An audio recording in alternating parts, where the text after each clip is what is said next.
Listo.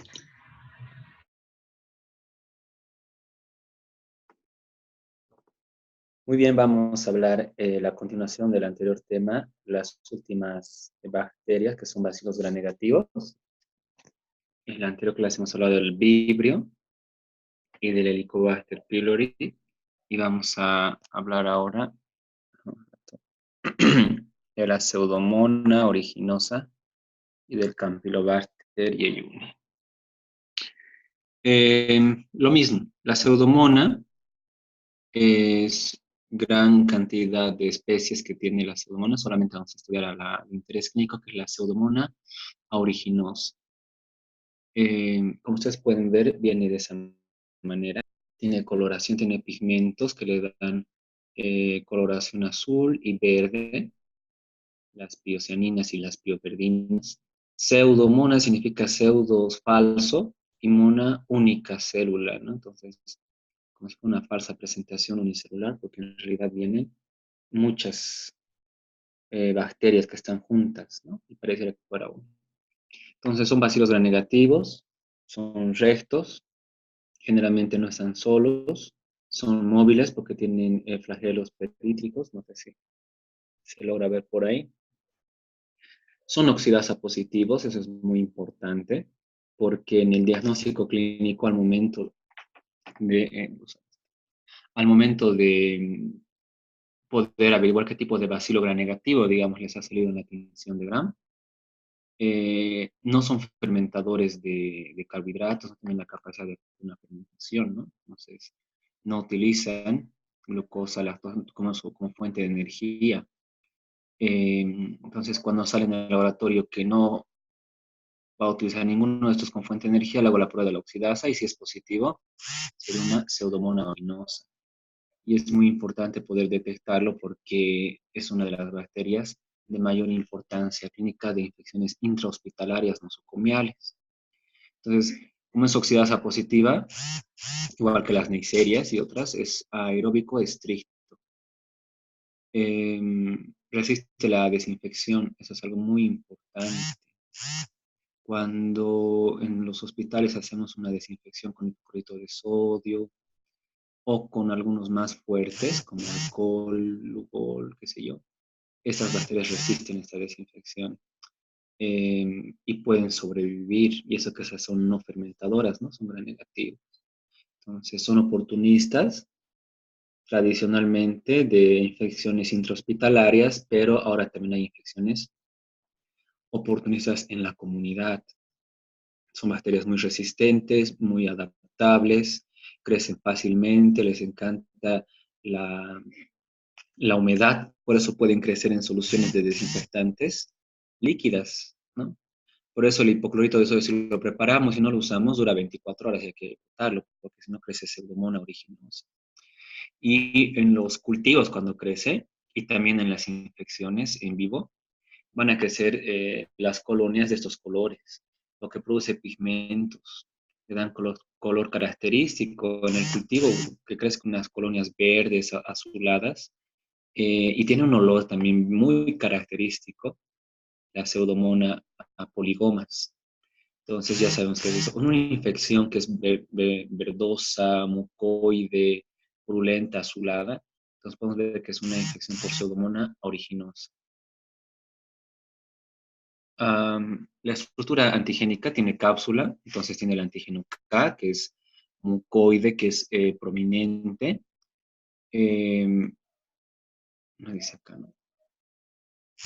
Además de tener la cápsula que le protege a cada una de las bacterias, una por una, también va a generar el biofilm, la película, ¿no? Cuando hay muchas bacterias.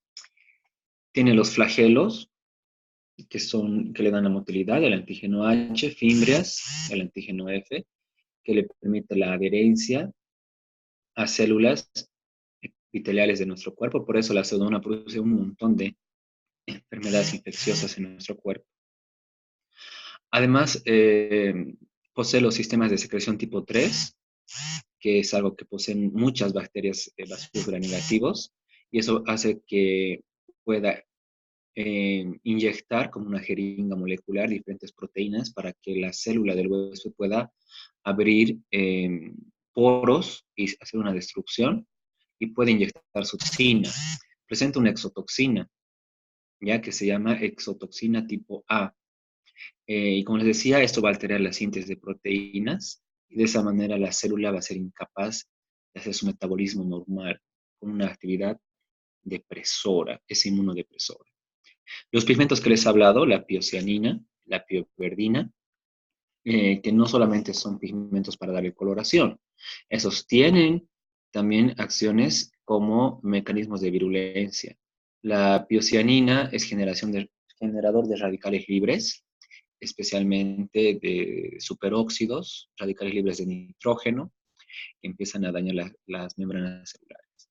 Y la pioverdina es un sideróforo que puede almacenar minerales extraídos, y el principal mineral que siempre extrae es hierro, ¿no? Tiene enzimas degradativas, comunes en muchas, como las fosfolipasas, que hacen la destrucción de los lípidos de la membrana celular, pero también tiene la serinproteasa, metaloproteasas, que degradan proteínas estructurales, colágeno, queratina, elastina. Bueno, la transmisión, esta se transmite, eh, hemos dicho que tiene una sobrevivencia, ¿no? Está en lugares húmedos, puede estar en los alimentos, puede estar en aguas destiladas, bidestiladas, tridestiladas, puede haber la pseudomonas, eso no garantiza que el agua esté estéril, ¿no? Y destilada. En las flores, a veces que regalan en los hospitales, ahí tenemos las flores que no debe haber, no debe haber flores frescas, ¿no? En los baños, en el lavado, como les decía, en las mopas de limpieza, del material de limpieza que está mojado, los equipos de diálisis, eso es muy peligroso ya que está húmedo con líquido, los equipos respiratorios, las soluciones que les he dicho, desinfectantes que están en una solución acuosa, todos los lugares húmedos, ¿no? En quirófano siempre se hace un control de quirófanos y generalmente está la pseudomonas aeruginosa y crecía en los lavados del quirófano. Entonces hay que tener mucho cuidado porque reside normalmente en el ambiente hospitalario y causa infecciones intrahospitalarias. Por eso, si un paciente mucho tiempo se queda en el hospital, tiene mayor probabilidad de generar una infección nosocomial. No solamente por la pseudomonas aeruginosa, pero esa es una de las peores. Es una bacteria oportunista, ¿no? El paciente que está en el hospital está inmunodeprimido, está con antibióticos, está con alguna infección, una enfermedad de base, ¿no?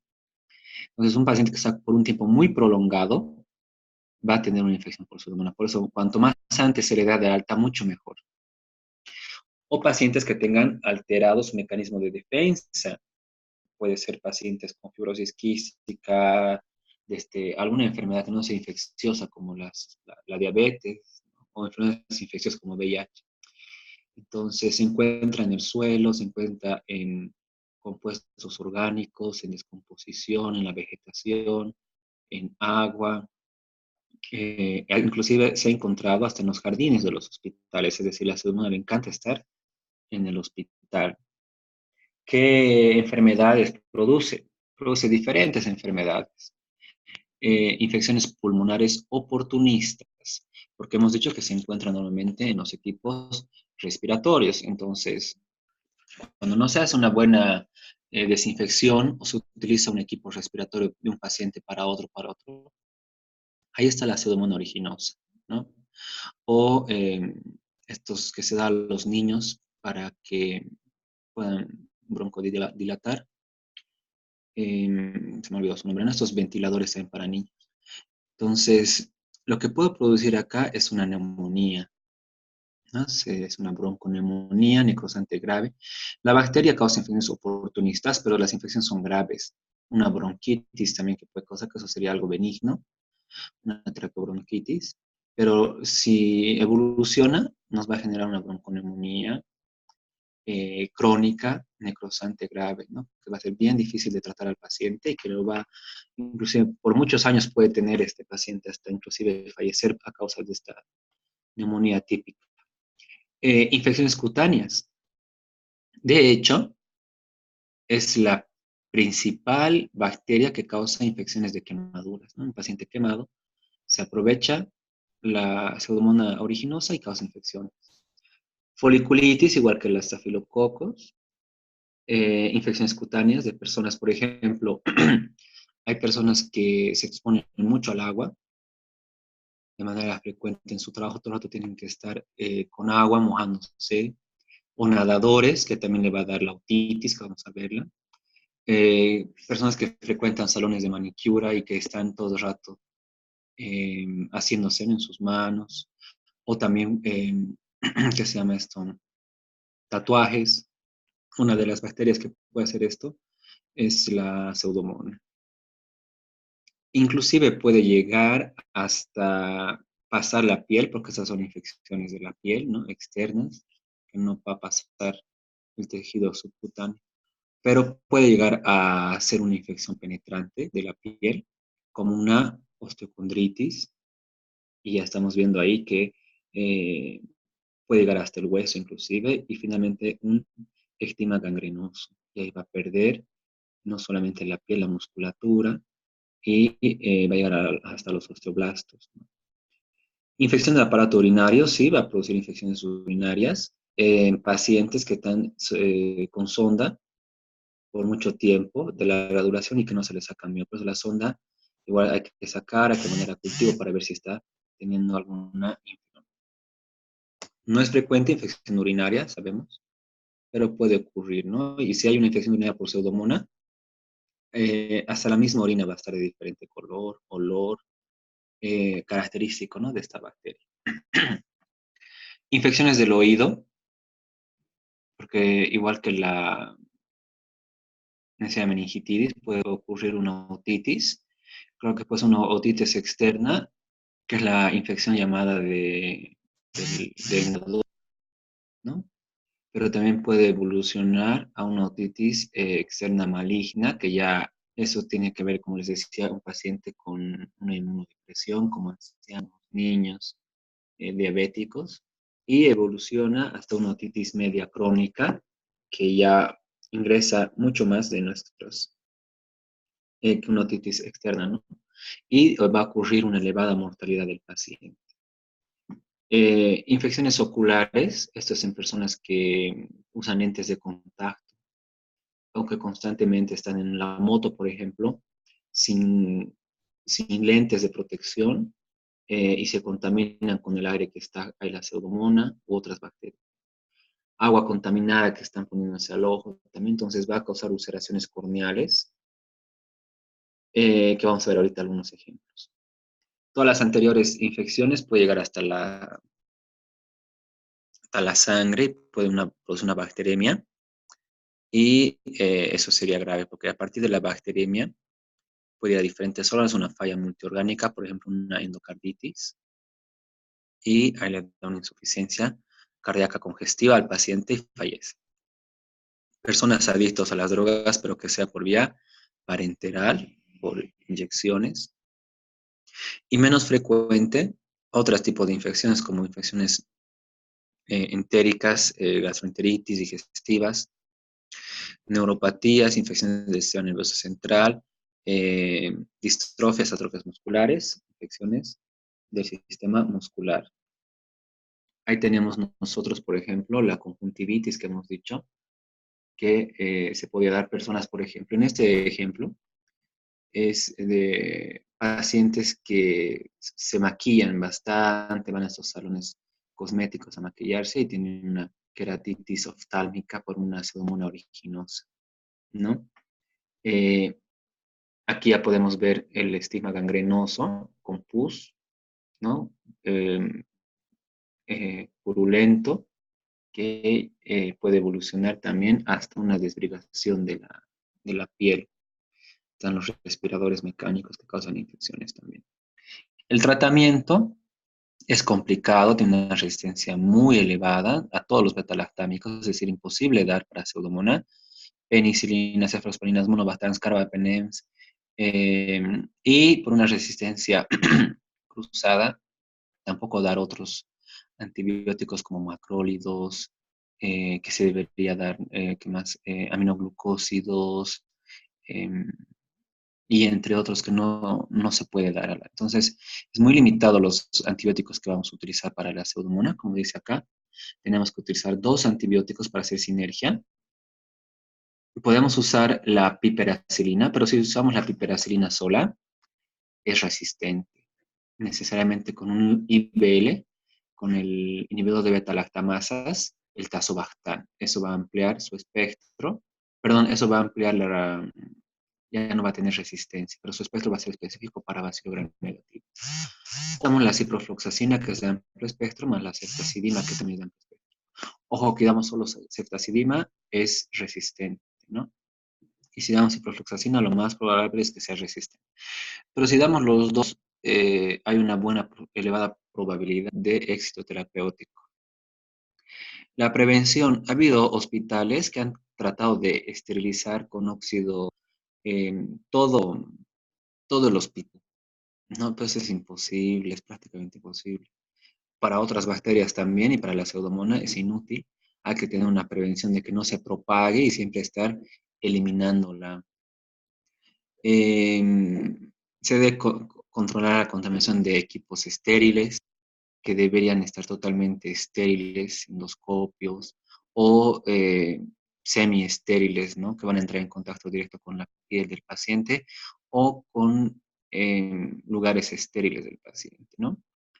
Hay que tratar de evitar la contaminación cruzada en el hospital de un paciente a otro paciente, de un personal de salud a otro paciente, mediante el uso de barreras físicas de bioseguridad, como bien sabemos. Eh, y hay que evitar el uso inadecuado de antibióticos de amplio espectro y que el paciente no esté mucho tiempo sin ninguna razón hospitalizado, ¿no? Mientras más rápido de alta, mejor todavía el paciente.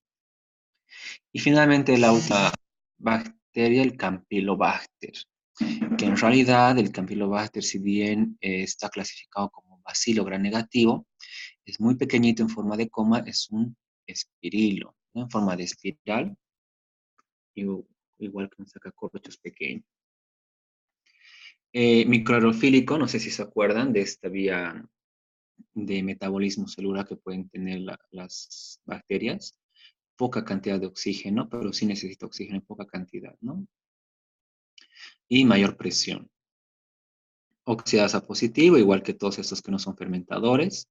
Es móvil por su flagelo. Es un flagelo unipolar, ¿no? Que está ahí.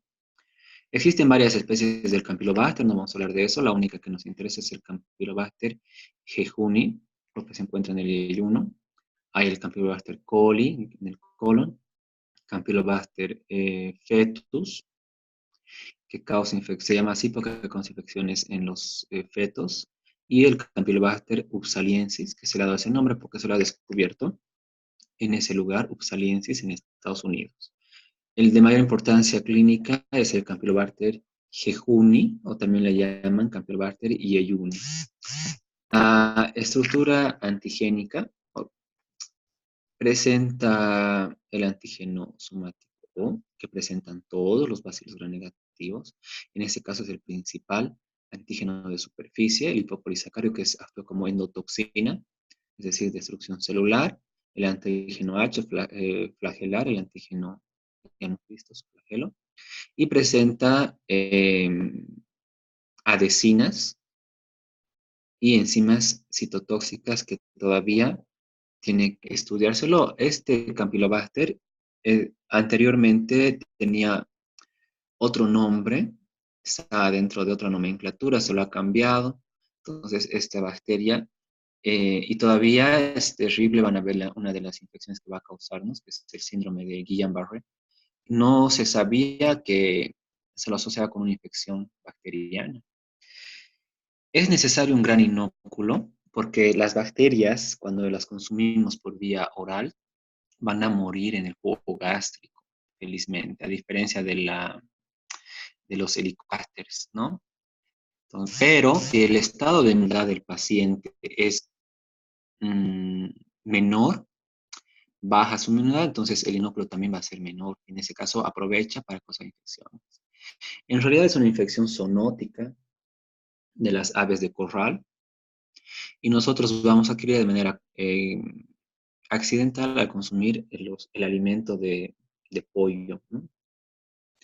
Y lo más peligroso es que estos pollos, ya sus bacterias, como alguna vez hemos visto, al darles tantos antibióticos para que crezcan rápidamente, estas bacterias pueden ser muy resistentes.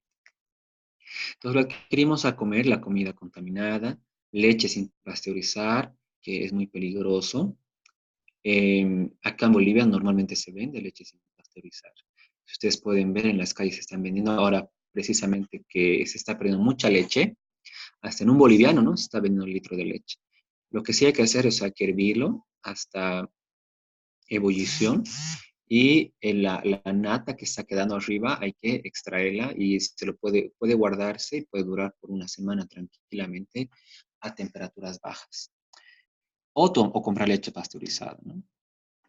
Agua contaminada en países subdesarrollados que consumen agua que no es potable, agua del grifo o de donde consigan, ¿no? Y algo extraño que también se lo ha estudiado es que se puede transmitir vía sexual. Entonces, lo que va a producir normalmente, lo más común que va a producir es una gastroenteritis aguda. Es autolimitada, puede durar algunos días hasta una semana, 10 días, y listo. Es la principal causa de gastroenteritis en Estados Unidos por esta bacteria, el Campylobacter. Entonces, el paciente va a tener diarrea, va a tener malestar por la endotoxina, que va a tener fiebre, dolor abdominal y va a tener muchas deposiciones cada día. Miren, parecido al Vibrio cholerae, pero no es tan patógeno. Sin embargo, en pacientes inmunodeprimidos evoluciona y se vuelve crónico y puede durar meses inclusive. Y si es un paciente inmunodeprimido, por ejemplo, pequeño, un niño, un anciano, puede morir por una diarrea, ¿no? Asociación al síndrome de Guillain-Barré. Aquí vamos.